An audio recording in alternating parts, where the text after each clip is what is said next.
my mad lovers! Welcome to the Vanquish Soul deck profile. We are officially in Nats and Worlds format, and this deck is going to be seeing a lot of play. For those of you who don't know, this deck has been topping regionals left and right, and it's been kicking butt. Also, this is my deck of the format. I love this deck. It's actually got one of the most unique play styles that I've ever experienced in the years that I've been playing. I think it's super duper fun, and I can't wait to keep playing it and messing with it. Obviously, this isn't the list that we'll be bringing to Nats. However, there will be a few card choices that we just wanted to talk about and things that you can change when building. Also, for everyone who has no idea what the hell this deck does, at the very end, we will be doing a combo tutorial and test hand as we do with every deck profile. So make sure you stick around to the end. But with that being said, team, make sure you subscribe, hit that notification bell, like the video, and let us know what decks you would like to see for Nats format. I'm very excited, and it's coming very, very soon. So put your stuff in the comments, and let's start vanquishing some mother effing souls. So for our level 4 Vanquish Soul monsters, we are on triple copies of Ryzen. I call him Raisin. Let me know what you call him in the comments. Triple copies of Dr. Madlove. Her diagnosis is love. And the 1 copy of our Vanquish Soul Panther. Don't be weird, chat. Don't be weird. All of the little level 4 Vanquish Soul monsters have multiple effects. There's a lot going on. Let's break it down. Let's break it down.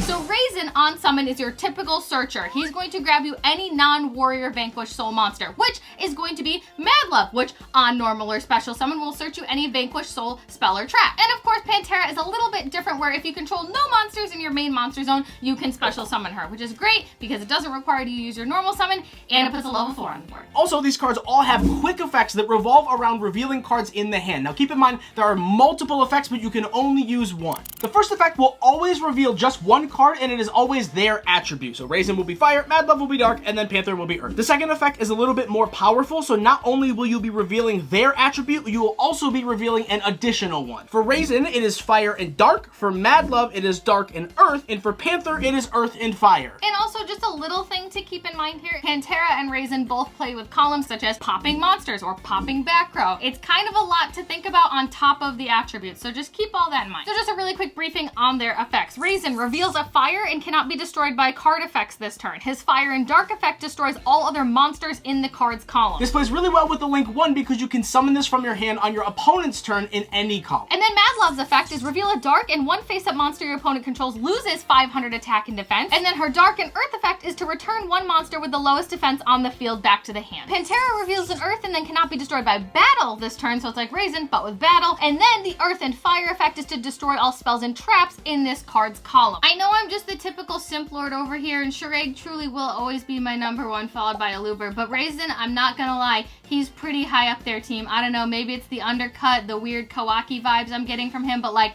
I would. This deck does have a lot going on. It is a lot to take in. However, if you can play with the columns and use the Rock of the Vanquisher to your advantage in order to like summon these on your opponent's turn and break a board, it's actually so cool the utility this deck has. And then moving off to our big guys, we have triple copies of our Heavy Burger. Not the burger, the Borger. And then double copies of our Vanquish Soul Caesar Valius. Oh my god, is he called Borger because he's a machine and it's like a cyborg? That just clicked. I just thought they were messing with us with the burger archetype. Anyway, and this is Caesar, not the salad. I kind of hate the name Caesar for him. He doesn't give me Caesar vibes. He gives me more Valius. So if you could rename him anything but Caesar, what would you name him? I think he's more of a Brutus, if I'm being honest. So these are basically your Vanquish Soul boss monster kind of things. Borger you play 3 of because you want to set him up turn 1 because drawing multiple times is really nice. And it's a level 7. We play Fenrir. Spoiler. And just like the small guys, all of these also have effects to reveal attributes. Borger reveals a dark to draw 1 card, or can reveal an earth and a fire to inflict 1,500 damage to your opponent. Yeah, we love time cards. And then Caesar reveals an earth monster, and then this face-up card is unaffected by your opponent's activated effects. Yeah, so that's crazy. So if your opponent tries to target him to do literally anything, you can just reveal an earth and make him a towers for the turn. That's fun. Or he can reveal an earth, fire, and dark, and then you can destroy 1 card on the field. Non-targeting, baby. That is so nice. Mind you, these are quick effects. Both of these monsters have the quick effect during the main phase to also special summon themselves from the hand. All you have to do is target any Vanquish Soul monster on the board, and then bounce it back, and then summon the other one from the hand. This is really cool because it can help you dodge any card that targets any of your little guys. So if you have like a Ryzen, you can normal it, activate it. If they target it, you can just bounce it back, and then summon, and then the target's not on the board. So not only are these boss monsters, but they're also pseudo extenders. Also, really quick tidbit, I know a lot of people only play 1 Caesar. I really like playing 2 because sometimes it actually does come in handy handy. And if they happen to, you know, banish or remove it altogether, I just want to have the ability to search it in a grind game. So that's just me. And then for some of our utility cards, we are on the 1 copy of Pankratops. Spanky. The triple copies of Fenrir. My favorite Vanquish Soul card. Fenrir's favorite search target, the 1 copy of Kashtira Riseheart. Baby. And then the 1 copy of Arthurion King Regulus. Yeah, I hate this card, but it turns out he's really good in this deck, so I can't be mad. Spoiler, as we said, we're playing Fenrir. This is just the best card in Yu-Gi-Oh! If you're not playing this card, I don't know what you're doing. Yeah. This card on its own just wins games. They didn't limit him for some weird reason, so I mean, hey, just throw him in every deck. Why not? He's really good. But they did limit Pank, so we're playing 1 of that and 3 Yep, Fenrir. God forbid Pankratops is more than 1, I guess. But yeah, we're playing Pankratops because he is another Earth that is very good. Also a level 7, which is very important when we get to the extra deck. And then, of course, we are playing 1 Baby Riseheart and we are playing 1 Regulus because Regulus is pretty easy to summon in this deck because Borger is a machine. And then Riseheart is just a searchable fire because you don't really have a lot of fire targets to reveal for your Raisin and for your Caesar unless you have Raisin already. And if you have Stake Your Soul, you can just reveal Riseheart to get to Raisin because we don't play Small World because my brain is too small for that world. And moving along to the hand traps, we're on triple copies of Ash Blossom. 4 copy! Double copies of Ghost Bell. Triple copies of our Magnemite. And then the 1 copy of Lewis. The Mutt in the Lewis, truly the double trouble. God dang, they're good. Really nothing much to say here other than these cards are just the best hand traps because of their attributes. We have Dark, Earth, and Fire, and Magnemite obviously can search Caesar. That's insane. I mean, these are just like the best generic hand traps anyway. I think Ash and Bell are always extremely impactful. They're really good this format. The fact that you can just reveal Ash for Stake Your Soul to get Raisin, nuts. I think that's wild. Bell being an Earth, so amazing. And you can really time the way you activate things in this deck because you need to have attributes in hand. And then moving off into our Vanquish Soul spells, support cards, whatever, we're playing the 1 copy of Reinforcement of the Army. So you can search Raisin. Oh my god, his name's... Oh my god, it's Ray and Ray. I see you, Konami, you sneaky little bastards. Triple copies of Stake Your Soul. Ow, my soul, it's been staketh. Basically, just think of Stake Your Soul as E-Telly for the deck. And what's really nice is you just reveal any monster. It doesn't have to be a Vanquish Soul monster. So if you need Raisin, reveal Ash Blossom. Wow! It's also good to note that Stake Your Soul at the end phase bounces the card that you specialed back to your hand. So if you need a specific attribute, you can effectively search any monster by specialing them and then add them back at the end phase. Double copies of Vanquish Soul Continue. Click yes. And then the 1 copy of our Vanquish Soul Dust Devil. Really quick, you pay 500 life points and then target a Vanquish Soul in your graveyard, and you can either add it to your hand or special summon it to your field. Also, Dust Devil is just Book of Moon, but you can Book of Moon based up to the number of Vanquish Soul monsters you control. So if you have 2, you Book of Moon for 2. You just have to switch from either attack to defense or defense to attack. I personally like the ratios of 2 Continue, 1 Dust Devil. I've never needed Dust Devil beyond turn 1, and 2 Continue is just really nice because there is a lot of graveyard removal. We do have Bystials coming back into the format. We do have things like Bell, we have things like DD Crow, and the Continue just really kind of helps counteract those. It's just a nice counterplay, and I feel safe with 2. Do what feels right for you. We are choosing to play triple copies of Pot of Prosperity. And this might be one of the most controversial points in the deck, is either Small World or Prosperity. We personally like Prosperity, only because even though Small World can get you any of your starter cards, Prosperity can get you any card. So post side deck, this can just search for anything that you're looking for, whether it's a board breaker, whether it's a floodgate going first.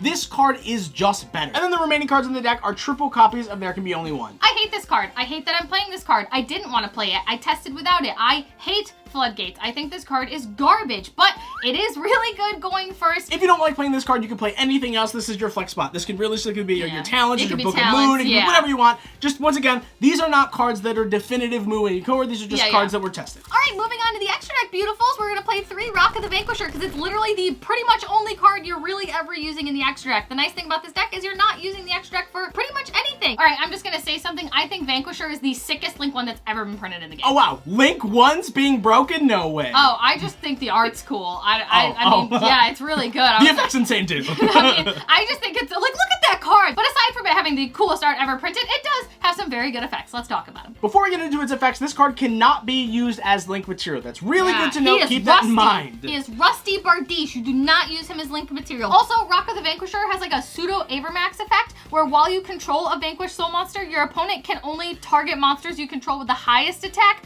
4 attacks. The reason this card is so broken though is because it is a quick effect to either special summon a Vanquished Soul monster from the hand or add one from the graveyard back to your hand. Moving on, we're just playing the 1 copy of Phoenix and the 1 copy of Cerberus because their arrows point up, this arrow points down. We that like to means draw. the co-link. Yeah, exactly. And then for our final link monster, we're playing the one copy of our Underworld Goddess of the Clothes World. Underworld Goddess jump scare. Now you might have noticed we're not playing Doggeron in this deck because we are not playing Small World. That was just a bridge. So with that being said, it's a little tricky for this deck to out really big untargetable monsters. So we're playing Underworld Goddess because she just eats up the board. Yum, yum, yum. Anyway, welcome to the Cash Tier package. We're playing one copy of Big Eye, one copy of Arise Heart. You do play quite a few 7s in this deck, so why not take advantage of it with Big Eye? Yeah, if you are playing the Cash Tier matchup and your opponent does activate Shangri-Ira, you just special Fenrir and then boom, there you go. Speaking of floodgates, we're playing Baguska. It sucks we have to play these cards, but these are all just utility. It doesn't come up a lot, but it's there. Speaking of floodgates, oh wow, Abyss Stoler. There's another one. Yeah, for that one random tier player that's still coping. And then for our Springens package, we're playing the one copy of our Springens Merrymaker and then the one copy of our Gigantic Champion Sargus. This is just getting you to Regulus Turbo. It is also a 4-material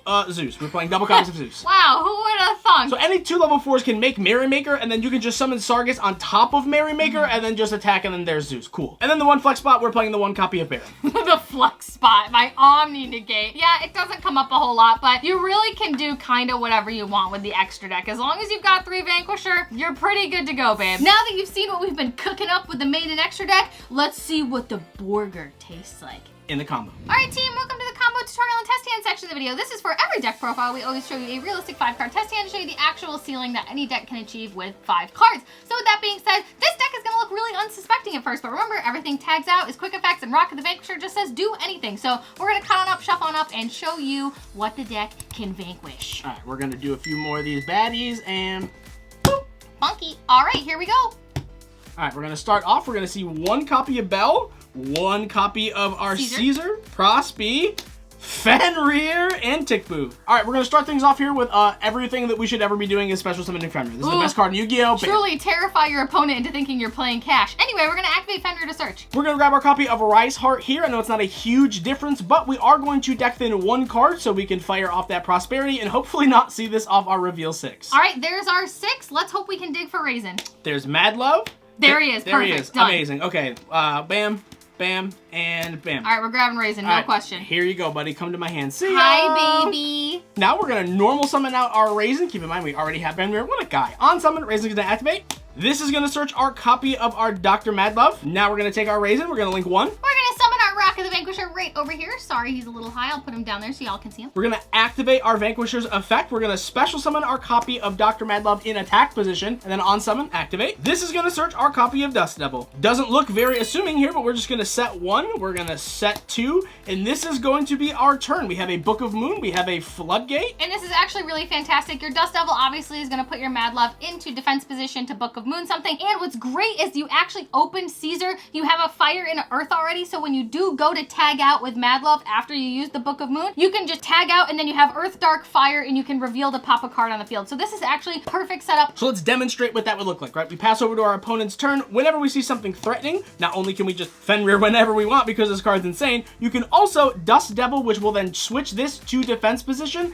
and then book any monster on the board. And then once you're done with your Dust Devil and some things are happening, anytime you want or you feel threatened, you can activate Caesar. You're going to target Madlove to special summon him, and then you're going to just, you know, tag out. Do whatever you want. You can put him here. You're going to put her back in the hand, and look at that. You have a dark, you have a fire, and you have an earth, which means any point you want, quick effect you can activate to reveal to destroy any card on the field non-targeting. Also, you obviously have your copy of Floodgate, which is ridiculous, and we haven't activated Vanquisher yet, so depending on the board state, you can either add Raisin back for follow-up, or you can just special summon your copy of your Dr. Madlove, and that can search your continue for your follow-up on your next turn. And keep in mind, Belle is also just a hand trap after you reveal it as an earth. And at this point, you've got a 2400 beat stick, a 3k beat stick, and you're just going to kill him on the next turn. So this is absolutely wild. I actually think this is great. Sometimes opening Caesar can be like the best advantage. And see, we didn't even have to worry about the Borger draw conflicting or anything because we opened Caesar instead of Borger. And look at that. It worked out beautifully. And that's the deck. I really love this deck. I'm sorry if I talked your ear off this whole time. I love the theory behind this deck. I think it has the coolest mechanic and play style